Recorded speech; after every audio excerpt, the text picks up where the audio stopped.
Hey everyone, we're glad to have you here at the first ever episode of The Buzz. I'm your host, Elizabeth Rayleigh, and this is where we give our students at Baker High School a voice. Let's see what they have to say.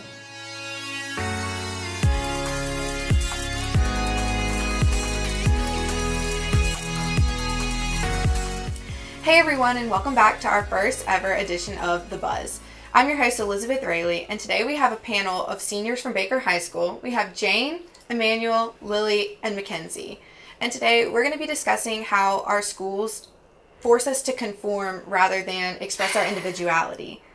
So, guys, do y'all feel, because, obviously y'all are seniors, y'all have been at school this long and this far, do y'all feel like schools push you to express individuality, or do you feel like it's more about doing the right thing and fitting into standardized acceptances of education? I feel like everything within Mobile County is very standardized. However, I do take classes such as AP Art and Drama, so I feel like I get to express myself and have a creative outlet. So through your electives that you choose to take, you have that expressive outlet. Would y'all agree with that? Yeah, I would agree with that. A lot of times in core classes, you have to, do what you're supposed to do, but in your electives, you can be who you really are and express what you like doing and stuff. So.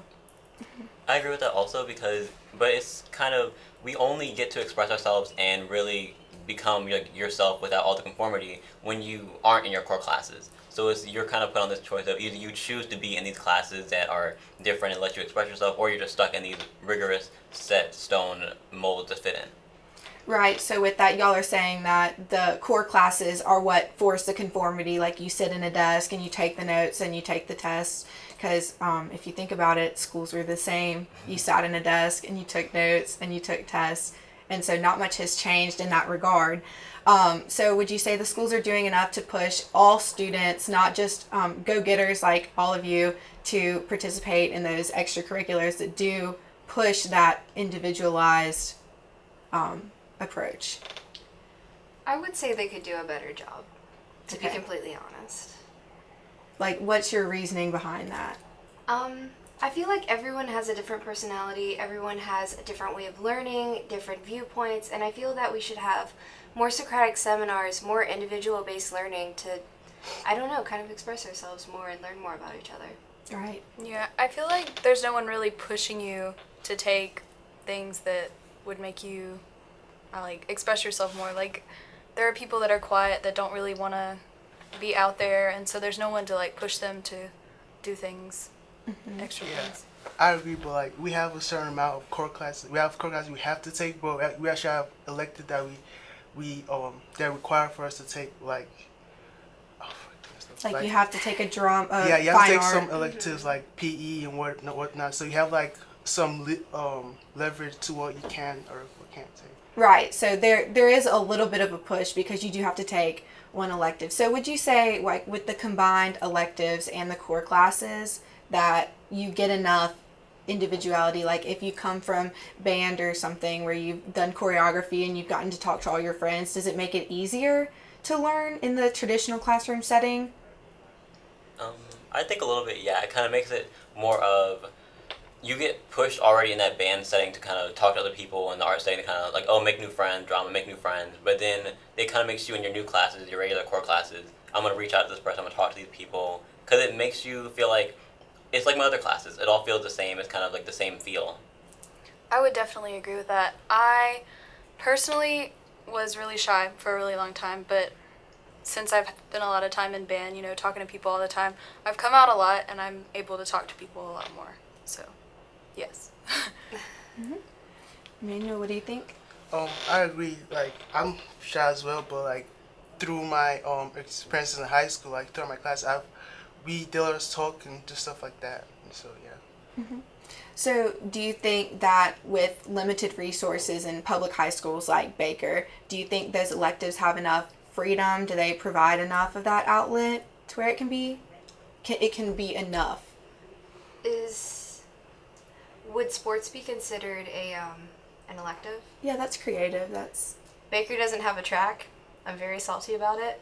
Therefore, it is not enough. Yeah, and there's a lot of electives where they only take 10 or 12 people, so a lot of people never have the opportunity to be in them.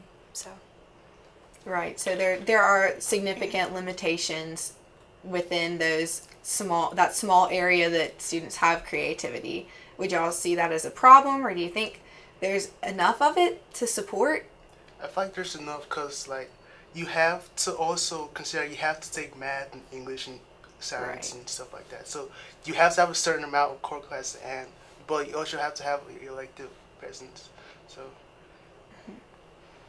So I think there is a balance there. You have to have your core classes. That's understandable.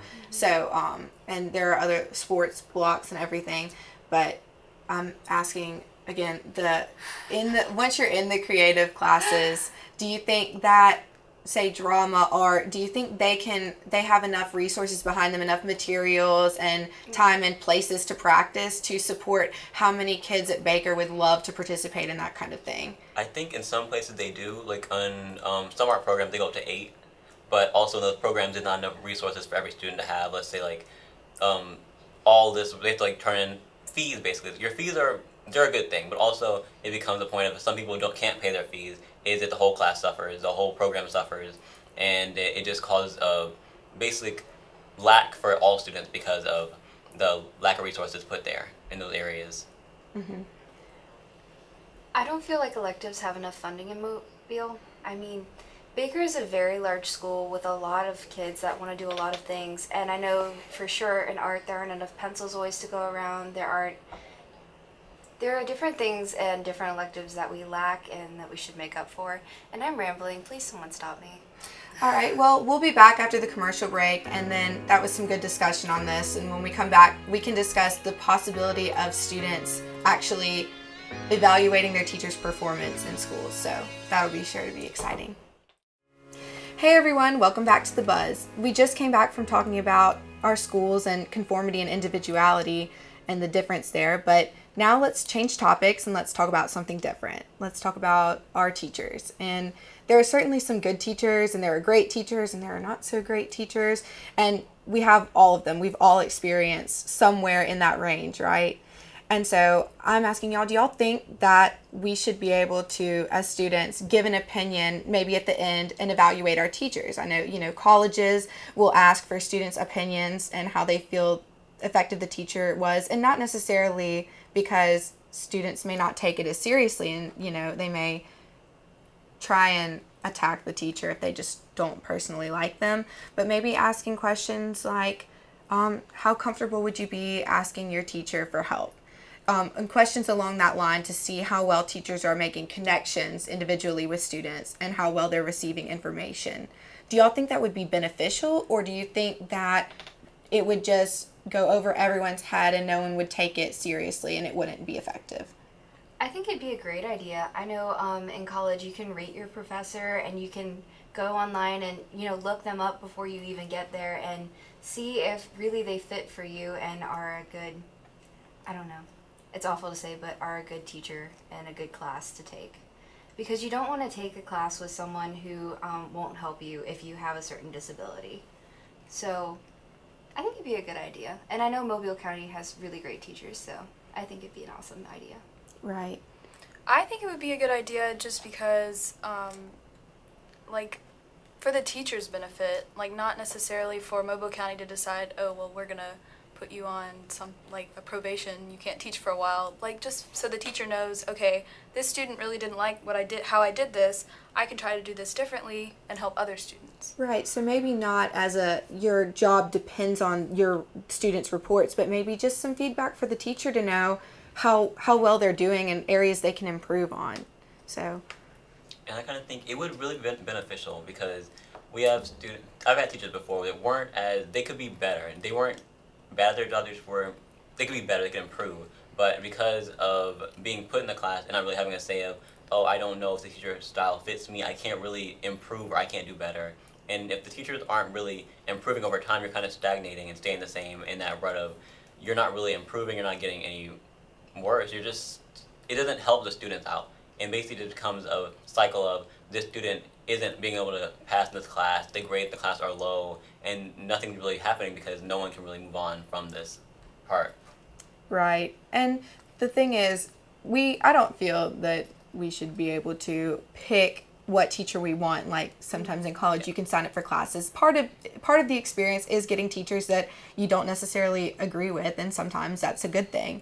But so everyone's pretty much in support of maybe taking a survey and just having it given back to the administration to review, and so they can know who to monitor or whatever. Yeah, I wouldn't say monitor. Yeah. I don't think that a survey like this should involve someone's job or someone's credibility. I think that the teachers are great.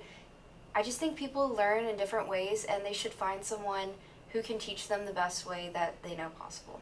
Yeah, because then you'd have that troublemaker kid who would just say, oh, this Yeah. teacher was terrible, but really the student was terrible to the teacher. So, judging on y'all's experience with the kids at Baker, do y'all think the majority of them would take something seriously? No. Or do you think they would take it for granted and not see it as the academic opportunity to help the next upcoming class?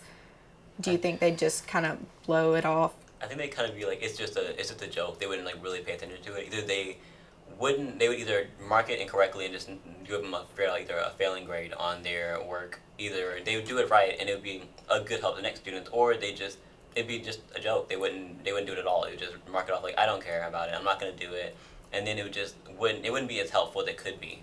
Yeah, but I feel like you have different students. So like some students have a great experience in the class, some students don't. So like, and some students care about like other upcoming students, and some students don't. So I feel like you have like different opinions about stuff like that.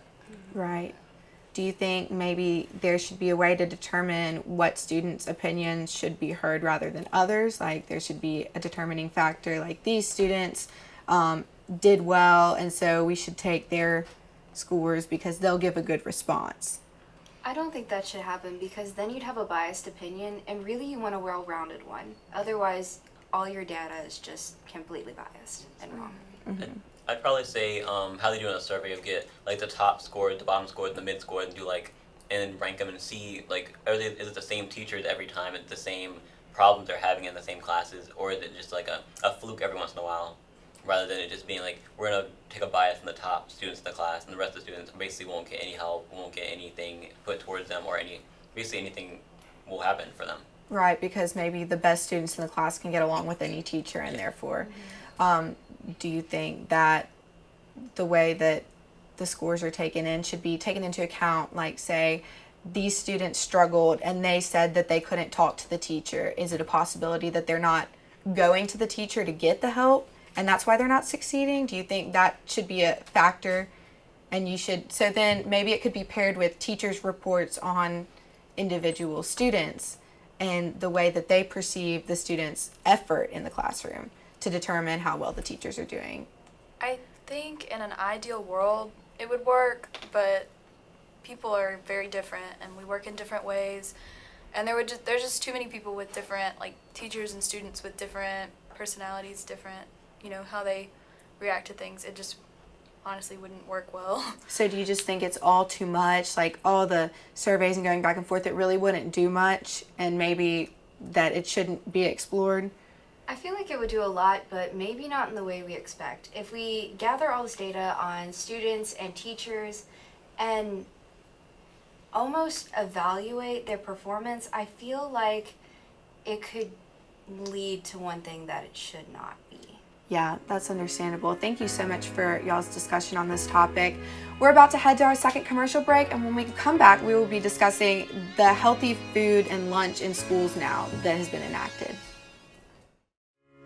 Hey everyone, thank you for staying with us. We're back with our third topic today for the first episode of The Buzz, and right now we're going to be talking about our school lunches. I know that's a fun topic.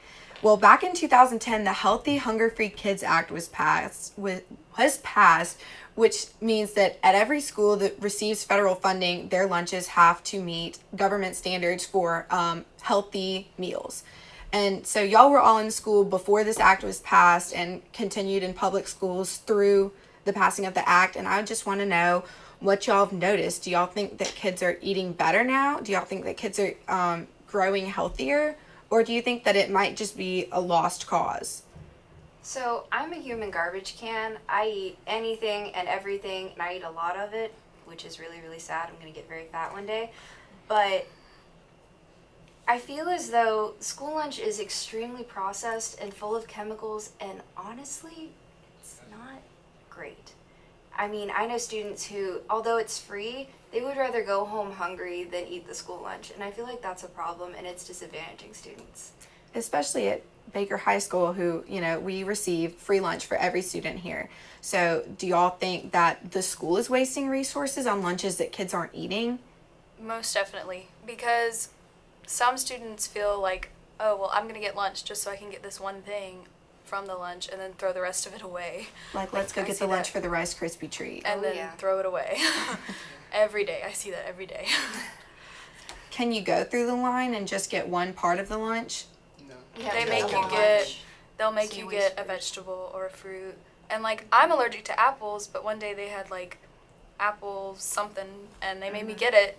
And so I couldn't eat anything off my plate because I'm allergic to apples, but I had to have a fruit, so. I think it doesn't really, it's not really a problem, it's more of, it's not when I was in school, when I was younger, the portions seem to be bigger, and now they're kind of smaller, and they aren't as good, they don't taste as good. So I see more students eating less of the food, like you might have, or something like eat only maybe like the chicken patty off the sandwich, they might eat only the broccoli, or like the lipstick cake or something like that. And it's just, a lot of the food gets thrown away, a lot of it's been shrunken down, we used to have like the big, really big pizzas you used to get, and now they're smaller now.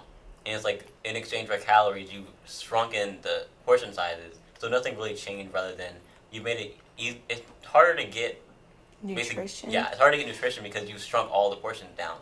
Right. Yeah, I feel like part of the purpose is low is because like some kids don't eat, or like they go to lunch just to get one thing, and then like the purpose is to make us eat healthy, but most kids like go home and eat whatever they want, like, so it doesn't Right. really change much as we think it would.